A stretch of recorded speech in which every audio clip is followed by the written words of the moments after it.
Bugün Amerika olmasın Rus ordusu İspanya'dan çıkar. Avrupa haritasına bakıyoruz. Avrupa'nın kalbinde, şehirlerin gürültülü caddelerinden uzakta sessiz ve dev bir dönüşüm yaşanıyor. Fark ettiyseniz haritanın çeşitli yerlerinde beliren noktalar var. Bu noktalar ne diye sorarsanız Avrupa savaşa hazırlanıyor diyebiliriz. Hem de 7 milyon metrekareye varan devasa hazırlıkla. Fabrika bacalarından süzülen duman sadece endüstriyel üretimin değil, aynı zamanda kıtanın yeniden silahlanma ruhunun da bir simgesi haline geldi.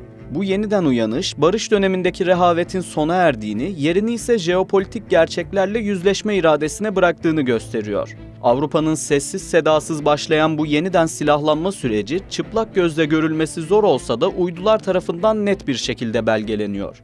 Genişlemeler 7 milyon metrekareyi bulmuş durumda. Yani Avrupa'da bir savaş hazırlığına yönelik endüstriyel üs inşası revaçta. Envanter serimizin bu bölümünde savaşa hazırlık için Avrupa'da tespit edilen noktaları ele alıyoruz. Hazırsanız başlayalım.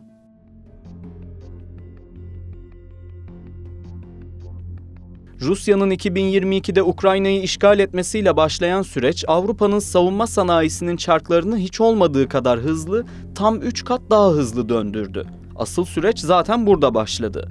1990'lardan itibaren Avrupa savunma ve güvenlik mekanizması çok ciddi bir kan kaybı yaşadı.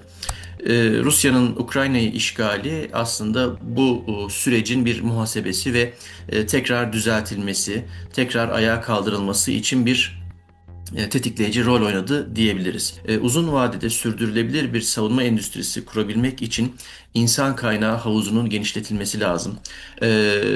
Sadece silahlanma programları değil, bir sanayi politikası çerçevesinde bunun yürütülmesi lazım. Savaşın başlangıcında batılı ülkeler Kiev'e destek sağlamak için kendi silah stoklarını hızla tüketti. Ancak zamanla anlaşıldı ki mevcut üretim kapasiteleri cephenin devasa mühimmat ihtiyacını karşılamaya yetersizdi.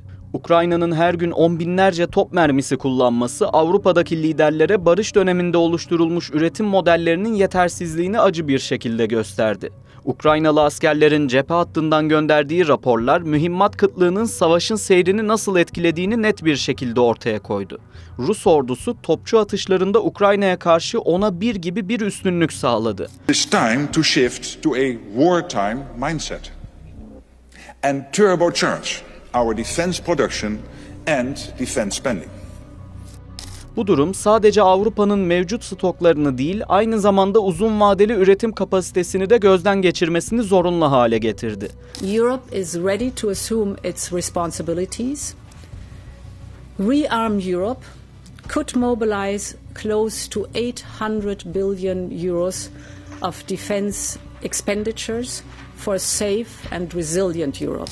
NATO eski Genel Sekreteri Jens Stoltenberg'in Ukrayna'nın ihtiyaçları bizim üretim kapasitemizi aşıyor açıklaması bu acil durumun en net ifadesiydi. Bu nedenle Avrupa'nın savunma sanayisi kar amacı gütmeyen bir destek mekanizmasından hayatta kalma ve caydırıcılık için hayati bir ekonomik sektöre dönüştü. Ukrayna'ya verilen silah ve mühimmatların yerine konması yeni siparişlerle desteklenirken NATO'nun doğu kanadındaki ülkelerde kendi savunmalarını güçlendirmek için harekete geçti. Bu hızlanma uzun zamandır konuşulan ancak somut adımları atılamayan bir dönüşümün artık gözle görülür bir gerçekliğe dönüştüğünün en net kanıtı oldu. Financial Times'ın 37 şirkete ait 150 tesisi kapsayan kapsamlı analizine göre bu süreçte yürütülen inşaat projeleriyle eklenen yeni üretim alanlarının toplamı 7 milyon metrekareyi aştı. Bu devasa rakam Avrupa'nın tıpkı savaş dönemlerindeki gibi hızla endüstriyel bir üsse dönüştüğünü gösteriyor. Sentinel-1 uydularından elde edilen radar verileri 2020-2021 dönemindeki 790 bin metrekarelik inşaat alanının 2024-2025'te 2,8 milyon metrekareye fırladığını ortaya koydu. Bu durum Avrupa'nın savunma sanayi canlanmasının sadece bir söylemden ibaret olmadığını, somut bir hal aldığını kanıtlıyor. Bu dönüşümün arkasında yatan en büyük motivasyonlardan biri Amerika'nın Ukrayna'ya olan silah desteğinin bir gün sona erebileceği endişesi. Evet, bu endişe Avrupa'ya göz açtırdı desek yeridir. Çünkü Trump'ın söylemleri o dönem birçok Avrupa ülkesinde endişe oluşturdu. Well, sir, if we don't pay and we're attacked by Russia, will you protect us? I said, you didn't pay, you're delinquent, He said, yes, let's say that happened. No, I would not protect you. In fact, I would encourage them to do whatever the hell they want. You got to pay. You got to pay your bills. Avrupa yıllarca savunma harcamalarını kısarken Amerika'ya bağımlı hale geldi. Avrupa'nın güvenliğinin ana hamisi Amerika Birleşik Devletleri'ydi. Yalnızca silahlı kuvvetler, silahlı güç olarak değil, Avrupa ordularının donatılması, Avrupa'daki savunma projelerinin, havacılık projelerinin desteklenmesi, teknoloji ve know-how aktarılması noktalarında Amerika Birleşik Devletleri ana kaynaktı. Yani özet olarak Amerika Birleşik Devletleri Avrupa güvenliğinde ana taahhüt sahibi veyahut ana sorumluluk sahibi konumdaydı. Bu durumun Amerika tarafında uzun süredir rahatsızlığını biz biliyoruz. Amerika'nın aslında biraz daha Avrupa'nın kendi ayakları üzerinde durması yönünde tırnak içinde telkinlerinin olduğunu biliyoruz. Şimdi ise bu bağımlılıktan kurtulma ve kendi kaderini tayin etme yolunda ilerliyor. Avrupa Birliği kendi stoklarını yeniden doldurmak ve Ukrayna'ya olan desteği sürdürülebilir kılmak için yoğun bir çaba sarf ediyor. Bu çaba yalnızca mühimmat üretimini artırmakla kalmıyor. Aynı zamanda tedarik zincirlerini güçlendirmeyi ve stratejik özelliği pekiştirmeyi de hedefliyor. İsterseniz bölge bölge ele alalım. Bu devasa projelerin en dikkat çekicilerinden biri Almanya'nın savunma sanayisindeki yükselişi. Almanya, Avrupa savunma sanayinin kalbi konumunda. Alman devi Rheinmetall bu dönüşümün en önemli aktörlerinden biri olarak öne çıkıyor. Şirket Macaristan'daki Varpalota tesisinin yanı sıra Almanya'nın kuzeyindeki Unterlüs'te bulunan fabrikasında da üretim kapasitesini artırıyor. Bu tesis 155 milimetrelik top mermilerinin ve 120 milimetrelik tank mühimmatlarının üretimi için kritik bir rol oynuyor. Rheinmetall 2027 yılına kadar yıllık top mermisi üretimini 1,1 milyon seviyesine çıkarmayı hedefliyor. Şunu da eklemeden geçmeyelim. Tesis sadece Ukrayna'nın ihtiyaçlarını değil, aynı zamanda NATO stoklarını da dolduracak devasa bir kapasite artışı anlamına geldiğini de hatırlatalım. Gelelim füze üretimine. Bildiğiniz üzere füzeler savaşın olmazsa olmazı. Füze üretiminde de benzer bir ivme gözlemlendiği dikkat çekiyor. Avrupa Füze Devi MBDA, Almanya'daki Schrobenhausen tesisinde 2022'den bu yana 94 bin metrekarelik bir genişleme tespit etti. Şirket, Avrupa Birliği'nin desteğiyle Enforcer gibi omuzdan fırlatılabilir füzelerin üretimini artırmayı planlarken NATO'dan aldığı 1000 adet Patriot GMT füze siparişiyle de üretim kapasitesini katlıyor. Sadece Almanya değil, Norveç ve Finlandiyalı firmalar da füze üretiminde öne çıkıyor. Norveç ve Finlandiya ortaklığıyla faaliyet gösteren Nammo bu yarışta önemli bir rol üstleniyor. Nammo 55 milyon euroluk bir Avrupa Birliği desteği alırken Kongsberg'de füze fabrikası kurmak için 640 milyon Norveç kronu yatırım yapıyor. Avrupa'daki bu yeniden silahlanma haritası farklı ülkelerin kendi stratejik önceliklerine odaklandığını gösteriyor diyebiliriz. Mesela Fransa merkezli Nexter şirketi özellikle topçu sistemleri ve mühimmat üretiminde öne çıkıyor. Nexter'in ana fabrikalarından biri olan Bourges'teki tesislerde Caesar kundağı motorlu obüsleri ve mühimmatları üretiliyor. Fransa hükümeti Ukrayna'ya gönderdiği Caesar'ların yerini doldurmak ve yeni siparişleri karşılamak için Nexter'e büyük yatırımlar yapıyor. Bu yatırımlar sayesinde Fransız ordusunun modernizasyonu da hızlanıyor. Avrupa'daki önemli ülkeler, ekonomisi, sanayisi, teknolojisi ilerlemiş ülkeler ki bunların arasında Almanya, Fransa, İngiltere, belki İtalya'yı sayabiliriz. Bunların kendi ulusal güvenlik ve strateji öncelikleri bulunuyor. Almanya'nın, Fransa'nın son yıllarda başlattıkları silahlanma programlarında çok enteresan bunun izlerini görebiliyoruz. Bu bir yana bu ülkelerin kendi öncelikleri ile Avrupa Birliği kapsamı ve NATO kapsamını ayrı ayrı ele almak gerekir. Şimdi tabii İngiltere Brexit sonrasında Avrupa Birliği'nden ayrıldı ve kendi ulusal güvenlik politikalarını münferiden takip etmekte. Amerika ile aynı frekansta, aynı safta bu yönde doğrultuda politikalarını izlemekte. Almanya ve Fransa'nın son yıllarda belli ayrışmalar yaşadıklarını görüyoruz. Almanya çok ciddi bir savunma bütçesi artışı gerçekleştirdi ve Amerika'dan F-35 siparişi vererek çok enteresan bir hamle yaptı. İngiltere'de de benzer bir tablo hakim. İngiltere'de savunma sanayi BAE Systems öncülüğünde genişleme gösteriyor. BAE Systems'ın Güney Galler'deki Glasgow tesisi patlayıcı dolum kapasitesini tam 16 kat artırma hedefiyle yeniden düzenleniyor. Bu gibi örnekler Avrupa'nın savunma sanayinin sadece bir söylenti olmadığını, somut yatırımlarla desteklenen bir gerçekliğe dönüştüğünü gösteriyor. Bu yatırımlar NATO'nun artan savunma harcamalarını karşılamak ve vergi kaynaklarını etkili bir şekilde kullanmak açısından kritik öneme sahip. Bu hızlandırılmış büyümenin ana motorlarından biri Avrupa Birliği'nin ASAP programı oldu. Bu program 500 milyon euro bütçeyle mühimmat ve füze üretimindeki darboğazları gidermek için tasarlandı. Programın desteklediği 88 tesisten 20'sinde tamamen yeni fabrika ve yollar inşa edildiği, 14'ünde ise daha küçük çaplı genişlemeler yapıldığı gözlemleniyor. Avrupa Birliği Savunma Komiseri Andrius Kubilius, Avrupa'nın genel mühimmat üretim kapasitesinin yıl sonuna kadar 2 milyon adede ulaşacağını öngörüyor. Ancak bu devasa rakamlar beraberinde bazı soru işaretleri de getiriyor. Zira sadece fabrika kurmak, üretim kapasitesini artırmak için yeterli değil. Avrupa ülkeleri bir bütçe ya da bir kaynak yaratma konusunda çok büyük bir sorun yaşamasa dahi bu silahlanma programları ve savunma endüstrisine yapılacak harcamalar konusunda Avrupa toplumunu, halkları ikna etme, onların rızasını, desteğini sağlama konusunda önemli sorunlar yaşayacak gibi gözüküyor. Bu konu, yani toplumsal desteğin sağlanması ya da sağlanmaması konusu çok büyük ihtimalle Avrupa savunma ve güvenlik endüstrisinin yeniden yapılanmasının ne kadar sürdürülebilir olduğunu bize gösterecek. Kritik malzemelerin, nitelikli iş gücünün ve en önemlisi de küçük jet motorları gibi hassas bileşenlerin tedarik zincirlerinin de sağlam olması gerekiyor. Avrupa Birliği Komisyonu'nun ASAP'ın başarısından cesaret alarak ortak alımları da finanse edecek 1,5 milyar euro bütçeli yeni bir savunma programı üzerinde çalıştığını da ekleyelim. Bu programın füzelerden hava savunma sistemlerine, ağır silahlardan insansız hava araçlarına kadar birçok stratejik alanı kapsayacağı belirtiliyor. Bu gibi teşvikler Avrupa'nın savunma sanayini canlandırmak ve stratejik bağımsızlığını pekiştirmek için atılan önemli adımlar. Ancak bu sürecin başarısı sadece finansal yatırımlarla sınırlı kalmayacak. Avrupa'nın savunma sanayinin parçalı yapısı ve her ülkenin kendi ulusal çıkarlarını ön planda tutması ortak bir strateji oluşturmayı zorlaştırıyor. Avrupa hala Amerika'nın kuvvet aktarımı, istihbarat ve hava kuvvetleri başta olmak üzere çeşitli imkanlarına, çeşitli askeri kabiliyetlerine bağımlı konumda. Bu süreci de biz Bosna'dan, 90'lı yılların ortasında Bosna'dan itibaren çeşitli harekatlarda, kriz ve çatışma bölgelerinde gördük.